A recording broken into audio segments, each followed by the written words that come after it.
तो crime branch आणि यांचा टीम मिळून केला गेला. खरं तर तो सावली बार पोलीस स्टेशनच्या अगदी हद्दीत आहे. त्याच्यावर आधी सुद्धा कंप्लेंट्स होत्या असं आधीचे ज्युनियर PI म्हणाले. मग जर कंप्लेंट्स होत्या तर त्याच्यावर कारवाई का झाली नाही, याच्यावर दिरंगाई का केली गेली, का हे जे सगळे जे पॉलिटिशियन्स असतात हे राजकारणी असतात त्यांचे जे जे बार्स असतात त्याच्यावर कारवाई होत नाही.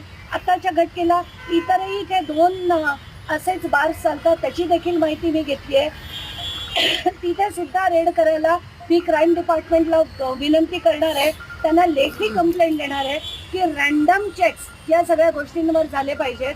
पण परत मुद्दा तोच आहे की मला गृहराज्यमंत्री जर त्यांचा डान्स बार त्यांच्या आईच्या नावाने चालवत असतील तर त्यांचा राजीनामा हा झालाच पाहिजे आणि त्याच्यासाठी कायदेशीर कारवाई मी करणार. मी तातडीने निवेदन देणार आहे आणि याच्या सगळ्या गोष्टी की 30 मेला ती रेड झाली होती. आत्ता आपण आज तारीख 23 जुलै, अजूनपर्यंत त्याच्यावर कुठलीही कारवाई केली गेलेली नाही.